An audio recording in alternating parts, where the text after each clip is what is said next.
Bismillahirrahmanirrahim. Assalamualaikum warahmatullahi wabarakatuh. Salam sejahtera untuk kita semuanya. Perkenalkan, saya Saniman Andika Priya MSN, dosen program studi Kriya Seni jurusan Seni Rupa dan Desain Institut Seni Budaya Indonesia Aceh. Saya mulai mengabdi sebagai dosen di Institut Seni Budaya Indonesia Aceh sejak tahun 2018 dan mengampu beberapa mata kuliah, salah satunya Ragam Hias Aceh.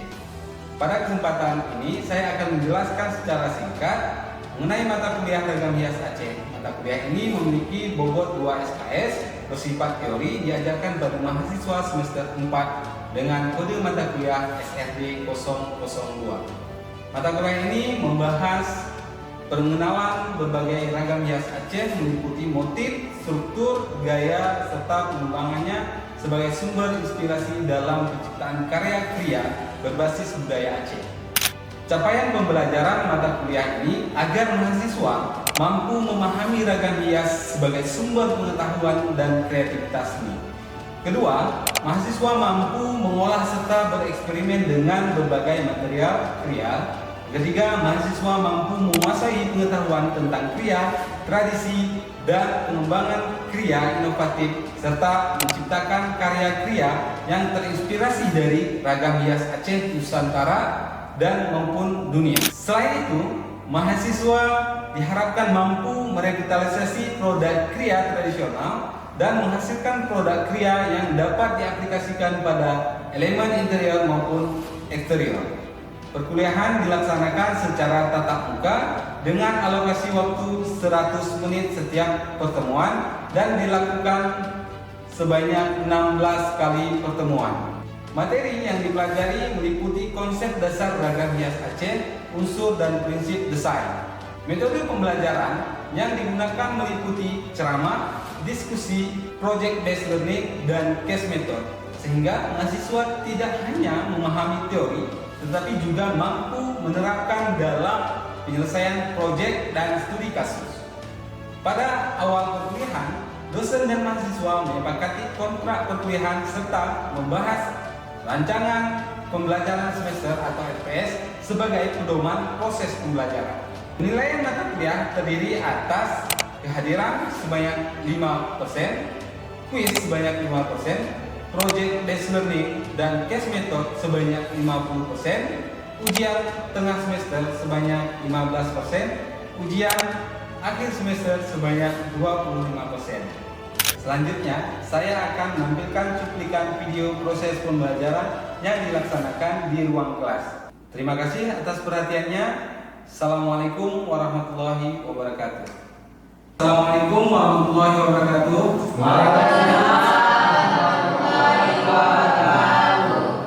Selamat siang semuanya. Semangat semua ya, siang-siang ya.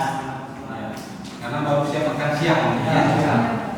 Baik, kita sebelum memulai perkuliahan saya akan absen dulu ya, teman-teman. Nama Muhammad Rafa. Iya, Pak. Aldi Fernanda. Iya, Pak. Zulfahri. Iya, Pak. Ihsan. Ada, Pak. Andika. Sakit, Pak. Sakit. Muhammad Raja. Ada, Pak. Nugraha Ilham. Ada, Pak. Sahrullah. Ada, Pak. Nailun Muna. Pak. Oke, kita ya. Nail Najwa. Ada, Pak. Oke. Ujatina. Ada, Pak. Baik, kakak. Baik, sebelum kita mulai perkuliahan, ya, saya ingin mereview sedikit, ya, perkuliahan kita minggu lalu. Di mana minggu lalu kita sudah membahas tentang ragam hias Aceh Tengah. Ada yang masih ingat apa itu ragam hias Aceh Tengah? Saya, Pak. Ya. Berikut nama-nama ragam hias yang berasal dari Aceh Tengah. Yang pertama, motif emun berakat. Oke. Yang kedua, motif emun bergunung. Yang ketiga, motif emun Mesir. Ya. Yang keempat, motif tapak Sleman. Oke. Berarti itu merupakan nama-nama motif yang ada di Aceh Tengah. Ya, kalau secara penempatan, nah kira-kira Yang teringat di mana saja Puja? Kalau motif-motifnya kemarin ada di rumah ada ya kan penempatan motifnya, kemudian ada di mana lagi? Pakaian ada. Oke, Kayu di payung. Oke, ada lagi? di ulos, Kain apa? kain tradisional Kain ulos ya. Terus motifnya itu kan tadi sudah disampaikan, motifnya ada banyak. Ya, dari motif-motif ini kan biasanya itu terinspirasi dari alam, ya, dari alam. Jadi motif embun berangkat itu sendiri berasal dari apa? dari mun Dari mun berangkat. embun berangkat. Ya, artinya dari fenomena alam ya. Fenomena alam yang kemudian dijadikan sebagai motif pada akhirnya yang menghiasi rumah ada, kemudian pakaian ya. Nah, baik, hari ini kita akan melihat bagaimana ragam hias yang ada di Aceh Tenggara. Mungkin teman-teman di sini ada yang pernah ke Aceh Tenggara? Ada Pak. Oh ini, Puja dari mana asalnya? Aceh Tenggara Pak. Oh, dari Aceh Tenggara. Ini cuma Puja ya, yang Puja ya dari Aceh Tenggara. Oke.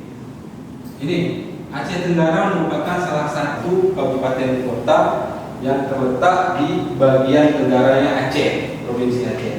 Di mana di Aceh Tenggara sendiri itu ibu kotanya adalah Kota Candi. Nah, mungkin teman-teman kalau asing dengan istilah Aceh Tenggara, Kota Candi tapi familiar ya. Nah, ini merupakan ibu kotanya dari Aceh Tenggara. Di sana ada suku Alas yang memang mayoritasnya di Aceh Tenggara itu adalah suku Alas. Ya, kemudian ada suku Gayo. Ya, di mana suku Gayo juga punya ragam hias tersendiri. Ya, nanti akan kita bahas di minggu selanjutnya. Kemudian ada suku Singkil. Ada yang Singkil sini? Mungkin?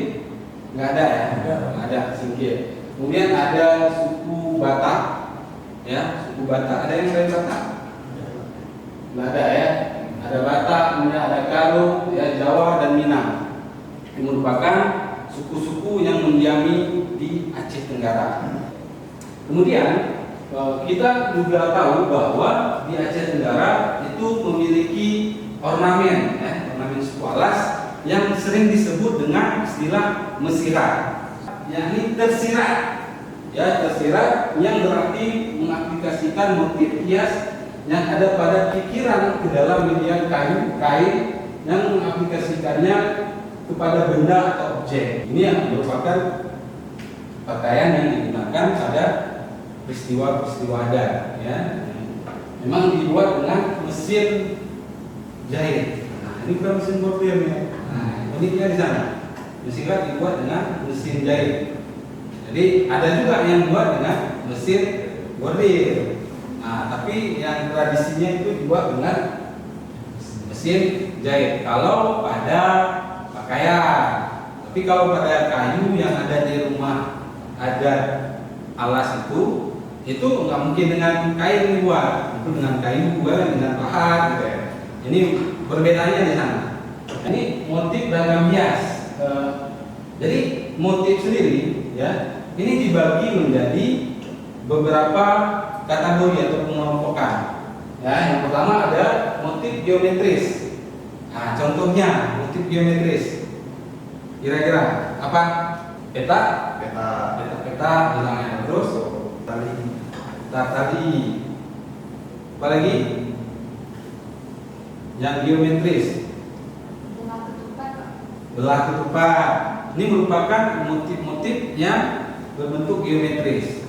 Jadi biasanya bentuk-bentuk motif geometris ini seperti segitiga, seperti motif pucuk rebung misalnya. Itu dia cuma bentuk geometris segitiga sama kaki. Jadi itu merupakan bentuk-bentuk motif yang berbentuk geometris. Kemudian ada bentuk motif flora dan fauna. Kalau flora ya apa? Daun, bunga, apa lagi? Pohon masuk ya. Pohon memang bagian daripada flora tadi. Tapi sejauh ini ada juga memang di daerah-daerah lain ya, seperti di daerah Aceh pesisir itu memang ada bentuk motif itu yang di dalamnya ada pohon, kemudian seperti sulur-suluran ada memang bentuk pohon. Kemudian itu merupakan contoh ya, contoh dari bentuk flora tadi. Kalau fauna, bentuk hewan. Apa saja kira-kira contoh hewan? Kalau di kemarin kita sudah bahas, kalau di dataran tinggi Gayo ya, di Takengon ada naga, kemudian ayam, ada apa lagi? Gajah nggak ada kayaknya. Ada ayam, naga, sama satu lagi ikan. Ya, kalau di daerah pesisir itu ada burung, ya kan, ada burung, kemudian ada kalau di Aceh Tenggara itu ada paruh enggang, itu dari paruhnya burung enggang, kemudian ada mati banding itu dari mata kura-kura. Nah ini merupakan bentuk-bentuk motif yang terinspirasi dari fauna. Nah, kemudian tadi ada motif Islami. Nah, motif Islami ini dia seperti kalimat-kalimat atau nama Allah misalnya di rumah. Kemudian ada Muhammad, kemudian ada tulisan sebagian rumah itu la ilaha illallah, gitu kan. Itu merupakan motif-motif yang berbentuk Islami. Kemudian ada lagi yang ini yang lebih luas, ya, lebih luas. Ini adalah motif alam. Motif alam sendiri, misalnya contohnya adalah motif embun berangkat. Dia bukan tumbuh-tumbuhan, bukan binatang, ya, tapi dia fenomena alam, maksudnya dari alam. Nah, seperti embun berangkat tadi kan, dia motif ini kan motif pagar misalnya, itu kan nggak ada, dia nggak masuk pada kategori masuk hidup ya, dia tidak pagar, mana dia nggak masuk ke fauna, dia nggak masuk ke flora juga. Nah, sehingga ada motif-motif yang itu memang berasal dari bentuk-bentuk alam yang ada di sekitar masyarakat. Nah, inilah yang kemudian muncul, dia menjadi bagian daripada motif yang ada di Aceh Tenggara. Kita lanjut. Nah, ini kita bisa lihat bahwa motif-motif yang ada di Aceh Tenggara itu ada, pertama ada paruh enggang. Nah, ini paruh enggang. Ini biasanya terdapat pada arsitektur. Nah, arsitektur rumah. Jadi dia kalau di atap rumah itu, dia posisinya ada di sini. Nah, di tolak angin, nah, di atas tolak angin. Itu kalau kalian lihat itu juga ada motif yang berada di tolak angin ini, di atas tolak angin ini, itu di daerah Riau. Motif Selembayu. Itu juga sama, tapi dia lebih banyak elokannya, lekukannya, tapi dia juga posisinya ada di atas tolak angin tadi. Kemudian ada embun berangkat. Nah, ini juga terinspirasi dari alam tadi, embun tadi. Jadi alam, kemudian bagaimana alam menjadikan menjadi karya. Ini kan kearifan lokal ya. Bagaimana bentuk alam yang kemudian ditransformasikan menjadi bentuk ornamen, menjadi bentuk motif, dan diberikan pemaknaan lagi. Ini kan sangat luar biasa. Nah, kemudian yang ketiga ada motif pucuk rebung. Ya, motif pucuk rebung kita bisa lihat bahwa ya seperti bentuk segitiga sama kaki. Ya, kira-kira di mana ada pernah lihat aja? Ada pernah lihat motif pucuk rebung? Di mana ada lihat? Di motif Muhammad Aceh tadi, Pak. Rumah adat Aceh ada juga. Aceh juga ada. Motif pucuk rebung itu ada di rumah Aceh itu, ada di bagian pinggang, kindang ya, ada di bagian pinggang itu ada motif pucuk rebung yang kemudian dikolaborasikan dengan motif awan setangki. Ya, dia biasanya awan setangki di sini awan setangki, di sini pucuk rebung. Dia biasanya di sudut-sudut itu awan setangki, di sudut-sudut apa, kemudian di tengah-tengah nanti ada pucuk rebung. Nah itu kalau di daerah Aceh pesisir.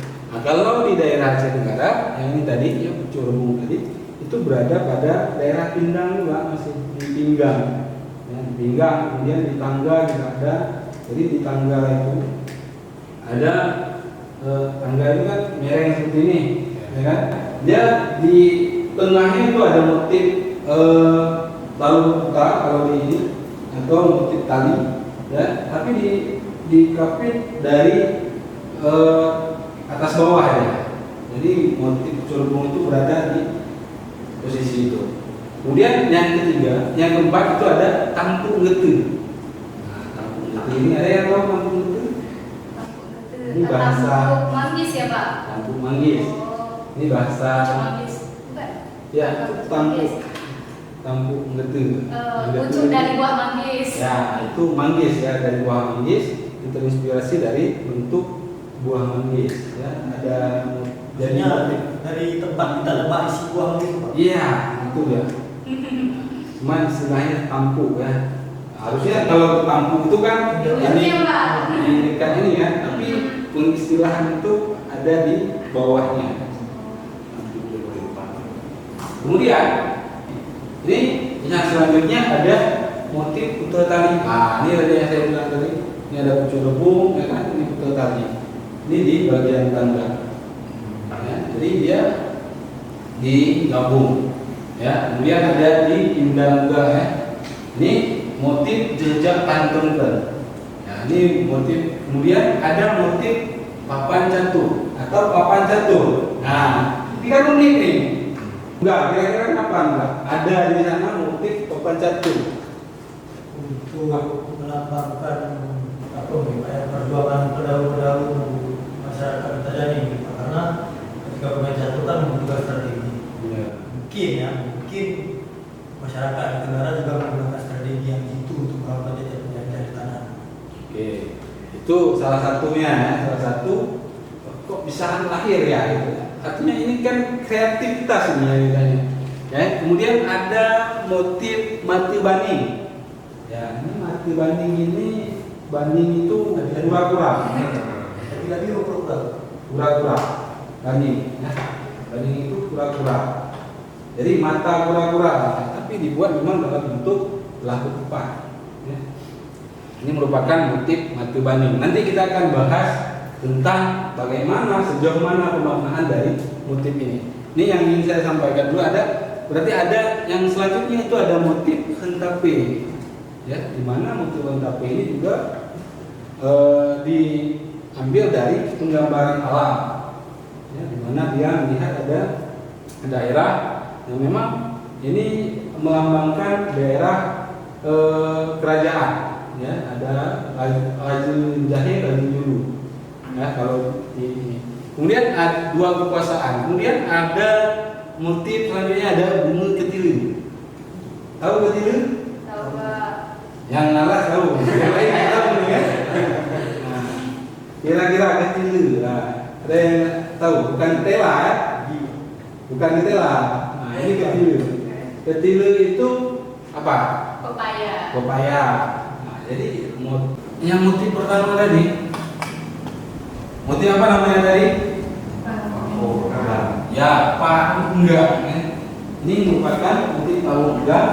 Kita bisa lihat bahwa ini sangat menarik ya, dari bagaimana motif palu enggak ini berasal dan terinspirasi dari bentuk burung enggak, ya, bentuk kepala paruhnya, kemudian dijadikan menjadi ornamen pada bagian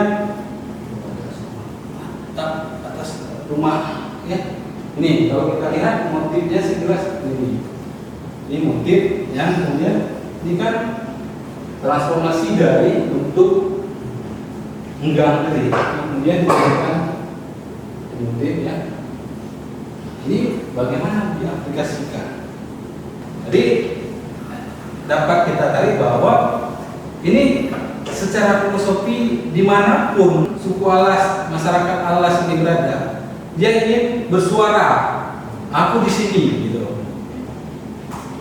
Oke, yang kedua, ini motif apa tadi? Ya, motif putar tali. Putar tali itu melambangkan kekuatan. Ya, dimana putar tali ini melambangkan kekuatan? Semakin banyak putaran, ya, putaran talinya, dia akan semakin kuat. Ya, jadi kita bisa melihat bahwa ternyata memang betul gitu. Pembuluh berangkat ini merupakan fenomena alam, ya, di mana masyarakat melihat awan yang bergerak, ya, awan yang bergerak, kemudian ditangkap, ya, divisualkan menjadi motif. Ini pucuk rebung ini diambil dari tunas bambu, ya, tunas bambu kemudian dibuatkan jadi motif, ya kan, kemudian diaplikasikan. Ini juga sangat banyak, bahkan di gelang ada, ya kan, di peci itu ada. Ini termasuk motif-motifnya digemari sama seperti burung berangkat tadi. Ini dia enggak. Tadi kita melihat bahwa ternyata ada motif papan catur. Nah ini ya, kita harus pandai dalam mengambil langkah. Ini dalam kehidupan kita harus pandai mengambil langkah, karena catur itu kan permainan langkah. Salah langkah diskakma ya. Nah, itu juga di dalam kehidupan. Artinya ketika kita salah langkah dalam, baik itu dalam pergaulan, ya, baik dalam sikap, baik dalam hal-hal yang lain, ini akan sangat berbahaya. Maka dari itu kita diberikan wanti-wanti ini, ya, kita diberikan pesan oleh orang-orang terdahulu untuk selalu berhati-hati dalam mengambil keputusan, ya. Ini ya. Ada motif bunga ketila tadi. Ya, secara bentuk kita bisa lihat ini bentuk bunga kates, ya. Kira-kira apa yang menarik di bunga kates itu? Coba bisa jawab. Itu ketika mengembang Pak, dia mekar. Ketika mengembang, dari bulat mekar ya. Dari bulat mekar ya. Dari kerucut berarti Pak. Dari kerucut mekar ya. Berarti itu yang menarik. Itu yang menarik. Oke. Ada lagi? Dari bentuk Pak. Dari bentuk, kenapa bentuknya? Kayak buku. Kalau bisa dibilang kayak buku juga Pak. Kupu-kupu itu ya. Tapi banyak ya Pak. Banyak ya. Oke. Aldi, kira-kira apa nih? Unik Pak. Nah, Bintang laut juga. unik. Ya. Unik ya. Kenapa dia unik di situ? Apa yang menyebabkan dia unik menurut Aldi? Karena bisa terjadi perubahan ya Pak, dari kerucut bisa mengembang kayak bunga juga.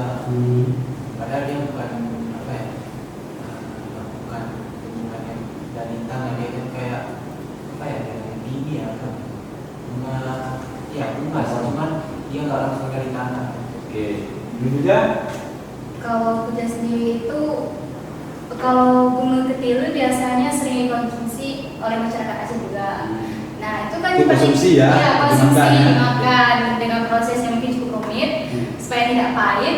Dan kalau kita lihat kita deskripsikan juga dari bunga ketila itu, bahwasannya itu kan nggak peraturan tuh, ada sebagian kecil, ada sebagian sedang, besar, dan ada yang bagian mekar.